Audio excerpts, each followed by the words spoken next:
আকাশের বুক চিরে তখন এক অমোঘ গর্জন ধেয়ে আসছে, যা আগে কখনো কোনো কান শোনেনি। বিশাল পাহাড়গুলো তুলোর মতো বাতাসে উড়ছে, আর সমুদ্রের পানি টগবগ করে ফুটতে শুরু করেছে। পৃথিবীর সমস্ত দমভোয়ার অহংকার মুহূর্তেই মাটির ধুলোয় মিশে যাচ্ছে। কেউ জানত না সেই শব্দের তীব্রতা কতটা ভয়ঙ্কর হতে পারে। আজ আমরা জানব সেই শব্দের শুরুর রহস্য, যা পৃথিবীকে ধ্বংস করে দেবে। কেন সেই একটিমাত্র শব্দে মহাবিশ্বের সমস্ত নক্ষত্র তাদের কক্ষপথ থেকে বিচ্যুত হবে? আপনি কি জানেন সেই সিঙ্গার প্রথম ফুৎকারে মানুষের আত্মা কেন ভয়ে কুঁকড়ে যাবে?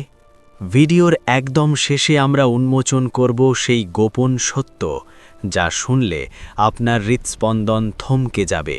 তবে সেই ভয়ঙ্কর পরিণতিতে পৌঁছতে হলে আমাদের ফিরতে হবে সেই সৃষ্টির শুরুর সেই ধূলিমলিন অন্ধকার সময়ে, যেখানে সব কিছুর পরিকল্পনা হয়েছিল। মানুষ ভেবেছিল পৃথিবী চিরস্থায়ী, তার ভোগবিলাস কখনো শেষ হবে না। কিন্তু যখন সেই ইসরাফিলের সিঙ্গার প্রথম কম্পন অনুভূত হবে, তখন কি আপনার সম্পদ আপনাকে বাঁচাতে পারবে? আজ আমরা জানব সেই নিষিদ্ধ ইতিহাস, যা হাজার বছর ধরে গোপন রাখা হয়েছে। কে সেই ফেরেশতা, আর কেন তার ঠোঁটে সেই ভয়াবহ ধ্বংসের সংকেত অপেক্ষা করছে? এই উত্তরের নেশায় আপনাকে ফিরে যেতে হবে সেই দিনটিতে। অমোঘ সত্যের এই রোমাঞ্চকর যাত্রা প্রতিনিয়ত অনুভব করতে আমাদের সাথে যুক্ত হওয়া আপনার জন্য হতে পারে এক আধ্যাত্মিক অভিজ্ঞতা। ভিডিওটি ভালো লাগলে একটি লাইক দিয়ে আমাদের কাজের উৎসাহ দিন। আমাদের পরিবারের অংশ হতে এখনই সাবস্ক্রাইব করে বেল আইকনটি চেপে রাখুন, যাতে কোনো গুরুত্বপূর্ণ ভিডিও আপনার নজর এড়িয়ে না যায়। চলুন এবার প্রবেশ করা যাক মহাপ্রলয়ের সেই ভয়ঙ্কর বর্ণনার গভীরে, যা শুরু হবে। মহাবিশ্ব যখন নিস্তব্ধ ছিল, তখনই মহান স্রষ্টা তৈরি করেছিলেন এক বিশাল শিঙা বা সিঙ্গা। এটি কোনো সাধারণ বাদ্যযন্ত্র নয়, বরং এটি হল মহাপ্রলয়ের অমোঘ এক সংকেত। ইসরাফিল নামক সেই ফেরেশতা সৃষ্টির শুরু থেকেই এক দৃষ্টিতে আরশের দিকে তাকিয়ে আছেন। স্রষ্টার আদেশের জন্য তিনি মুখ উঁচু করে অপেক্ষা করছেন লক্ষ বছর ধরে। তার সেই নিঃশ্বাসের মধ্যে লুকিয়ে আছে গোটা পৃথিবীর শেষ নিঃশ্বাস এবং ধ্বংসের ভয়ঙ্কর বার্তা। ফেরেশতা ইসরাফিলের চোখ কখনো বন্ধ হয় না, তার পলক পড়ে না। স্রষ্টার নির্দেশের একটি মুহূর্তও যেন তিনি মিস না করেন, সেজন্য তিনি সদা প্রস্তুত। তার হাতে থাকা সেই বিশাল শিঙার তেজ পৃথিবীর কোটি সূর্যের আলোর চেয়েও প্রখর। যখন সেই প্রথম ফুৎকার দেওয়া হবে, তখন পৃথিবীর আকাশ বিদীর্ণ হয়ে যাবে। এই দৃশ্য কল্পনা করাও কোনো মানুষের পক্ষে সম্ভব নয়। পৃথিবী তখন তার নিয়ন্ত্রণ হারাবে সম্পূর্ণভাবে। হঠাৎ করেই পৃথিবীর আকাশ ধোঁয়ায় আচ্ছন্ন হয়ে যাবে এবং সূর্য তার উজ্জ্বলতা হারিয়ে ফেলবে। প্রথম সেই শব্দের তরঙ্গ যখন বায়ুমণ্ডলে আঘাত হানবে, তখন মানুষের কানে তালা লেগে যাবে। মায়েরা তাদের কোলের শিশুকে ভুলে হন্যে হয়ে ছুটবে নিরাপদ আশ্রয়ের খোঁজে। কিন্তু সেদিন কোনো পাহাড় বা গুহা মানুষকে আশ্রয় দিতে পারবে না, কারণ পৃথিবীর ভিত্তি তখন কাঁপতে শুরু করবে এক অজেয় শক্তির প্রচণ্ড আঘাতে। বিশাল হিমালয় থেকে শুরু করে ছোট পাহাড়গুলো সব তাসের ঘরের মতো ভেঙে পড়বে। স্রষ্টা পবিত্র গ্রন্থে বলেছেন, সেদিন পাহাড়গুলো হবে ধুনিত রঙিন তুলোর মতো। যে শক্তি মাটিকে কামড়ে ধরে রাখত, সেই শক্তিই আজ মাটিকে চূর্ণ বিচূর্ণ করে দিচ্ছে। মানুষের তৈরি বিশাল অট্টালিকাগুলো মুহূর্তেই মাটির নিচে তলিয়ে যাবে। দম্ভের সাথে নির্মিত সেই স্থাপত্যগুলো তখন কেবল ধূলিকণা ছাড়া আর কিছুই নয়। সৃষ্টির এই করুণ দশা। শান্ত শীতল সমুদ্রগুলো সেদিন আগুনের কুণ্ডলিতে পরিণত হবে। বিশাল ঢেউগুলো আকাশের দিকে ধেয়ে আসবে এবং উপকূলের সব জনপদ ভাসিয়ে নিয়ে যাবে। মাছেদের নিচে থাকা আগ্নেয়গিরিমূলো একসাথে বিস্ফোরিত হবে, যা পৃথিবীকে এক উত্তপ্ত উনুনে পরিণত করবে। মাছেরা সেদিন তীরে উঠে আসবে বাঁচার আশায়, কিন্তু কোথাও শান্তি থাকবে না। বাতাসের অক্সিজেন আগুনের শিখায় নীল হয়ে যাবে। এক অবর্ণনীয় যন্ত্রণার শুরু হবে সেই দিন। কেবল পৃথিবী নয়, মহাকাশের সমস্ত নক্ষত্র খসে পড়বে অন্ধকার গহ্বরে। চাঁদ এবং সূর্য একত্রিত হয়ে যাবে এবং তাদের আলো চিরতরে নিভে যাবে। মহাবিশ্বের যে সুশৃঙ্খল জাল ছিল তা আজ ছিঁড়ে টুকরো টুকরো হয়ে যাচ্ছে। গ্রহগুলো একে অপরের সাথে ধাক্কা খেয়ে চূর্ণ বিচূর্ণ হবে।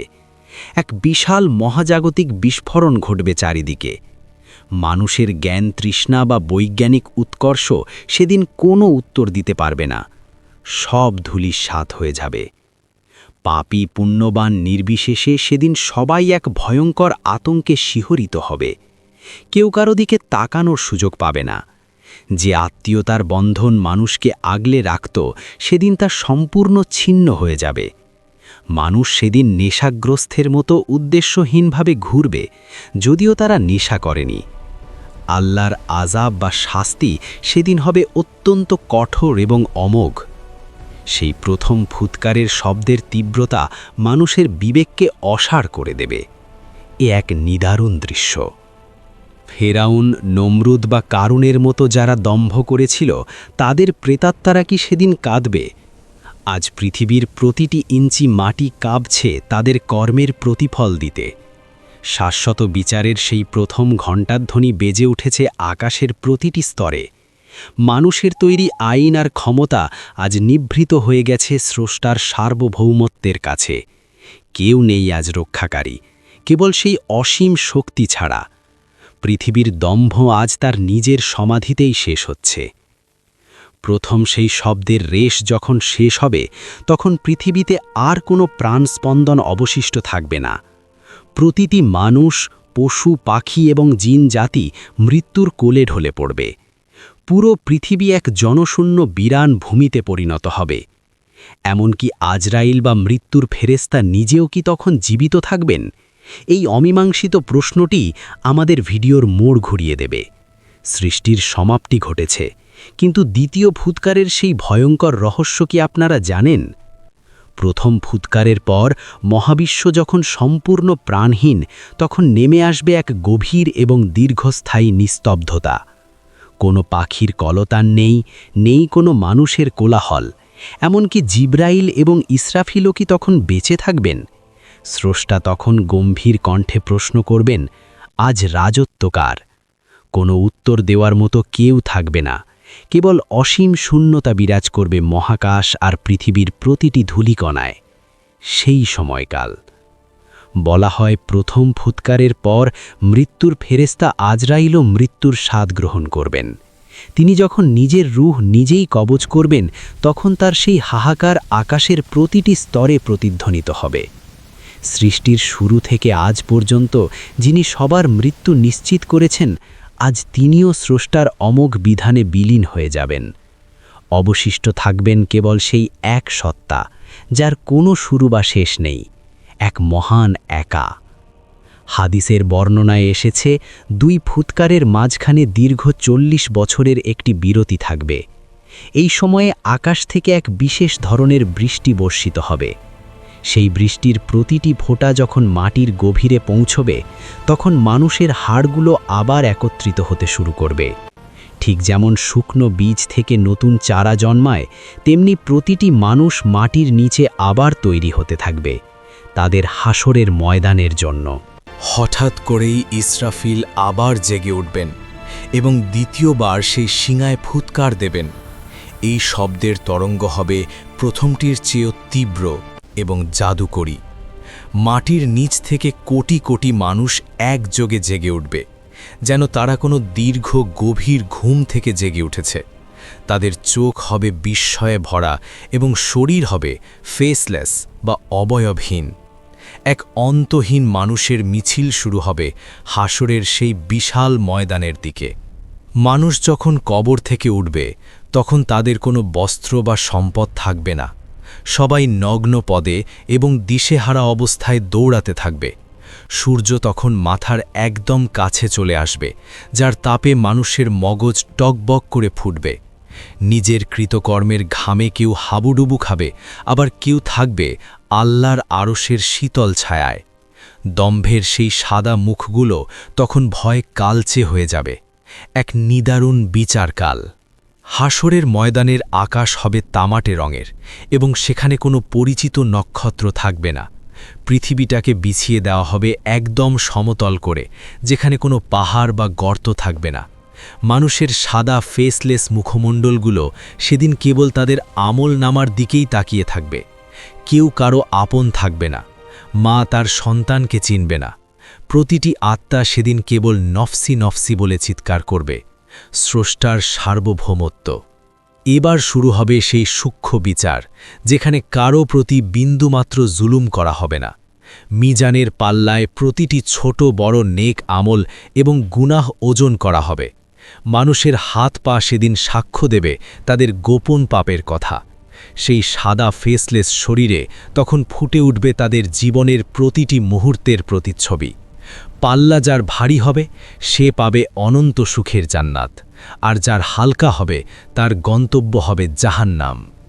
জাহান্নামের উপর দিয়ে স্থাপিত সেই চুলের চেয়েও সরু এবং তলোয়ারের চেয়েও ধারালো পথটি পাড়ি দিতে হবে সবাইকে। কারোর জন্য এই পথ হবে বিদ্যুতের মতো দ্রুত, আবার কেউ পাপিষ্ঠ হয়ে নিচে আগুনের কুণ্ডলিতে পড়ে যাবে। সেই ফেসলেস মানুষগুলোর আর্তনাদ জাহান্নামের লেলিহান শিখার সাথে মিশে যাবে। স্রষ্টার বিচার সেদিন হবে অমোঘ। পাপিষ্ঠদের জন্য কোনো সুপারিশ সেদিন কাজে আসবে না। এক চরম সংকট। পাপিষ্ঠদের যখন জাহান্নামের দরজায় আনা হবে, তখন তার আগুনের শিখা তাদের দিকে ধেয়ে আসবে। ফেরেশতারা তাদের লোহার গদা দিয়ে আঘাত করবেন। সেখানে কোনো মৃত্যু নেই, কেবল অনন্তকালের শাস্তি। তৃষ্ণার্ত হয়ে তারা যখন পানি চাইবে, তখন তাদের দেওয়া হবে উত্তপ্ত পুজ। তাদের শরীরের চামড়া পুড়ে গেলে আবার নতুন চামড়া গজিয়ে দেওয়া হবে। দম্ভের শাস্তি যে কতটা ভয়ঙ্কর হতে পারে তা সেদিন তারা। অন্য পাশে মুমিনদের জন্য খোলা হবে জান্নাতের সুসজ্জিত দ্বার। সুগম্ভী আর নূরের আলোয় তাদের ফেসলেস মুখগুলো উজ্জ্বল হয়ে উঠবে। সেখানে থাকবে দুধ আর মধুর নহর, চিরসবুজ উদ্যান এবং অফুরন্ত নেয়ামত। কোনো ক্লান্তি বা দুঃখ সেখানে তাদের স্পর্শ করবে না।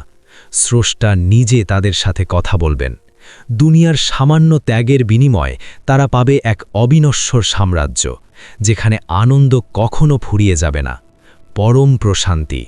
সিঙার ফুৎকারের এই পুরো কাহিনী আমাদের কেবল ভয় দেখানোর জন্য নয়, বরং এক মহান শিক্ষা দেওয়ার জন্য। পৃথিবী যে নশ্বর এবং দম্ভ যে পতনের মূল, তা এই প্রলয় আমাদের বারবার মনে করিয়ে দেয়। আজ আপনি যে সম্পদের পেছনে ছুটছেন, তা কি সেই সিঙার শব্দের সামনে আপনাকে বাঁচাতে পারবে? সময়ের স্রোতে গা ভাসানোর আগে একবার ভাবুন সেই দিনের কথা, যেদিন পৃথিবী ধুলোর মতো উড়বে। ভিডিওর শুরুতে আমরা যে ধ্বংসলীলা দেখেছিলাম, তা ছিল কেবল প্রথম ফুৎকারের শুরু। সেই শব্দের তীব্রতা কোনো মারণাস্ত্রের চেয়ে নয়, বরং স্রষ্টার সরাসরি নির্দেশের ক্ষমতা। সিঙার সেই শব্দই মহাবিশ্বের ডিজিটাল জ্যামিতিকে ভেঙে চুরমার করে দেবে। এর হাত থেকে বাঁচার একমাত্র উপায় হল বর্তমানের সঠিক আমল। আপনি কি প্রস্তুত সেই শব্দের মুখোমুখি হতে, নাকি এখনও অন্ধ হয়ে আছেন দুনিয়ার এই মায়াজালে? মহাপ্রলয়ের এই অমোঘ সত্য আমাদের জীবনের প্রতিটি ক্ষণকে মূল্যবান করে তোলে। আজকের এই বর্ণনা যদি আপনার হৃদয়ে বিন্দুমাত্র কম্পন সৃষ্টি করে থাকে, তবে এটিই হোক আপনার পরিবর্তনের শুরু। ভিডিওটি শেয়ার করে অন্যদেরও সতর্ক করার সুযোগ দিন। পরবর্তী ভিডিওতে আমরা আলোচনা করব জান্নাতের সেই অলৌকিক নেয়ামতগুলো নিয়ে। সেই পর্যন্ত সবাই নিরাপদে থাকুন এবং স্রষ্টার স্মরণ করুন। আল্লাহ হাফেজ।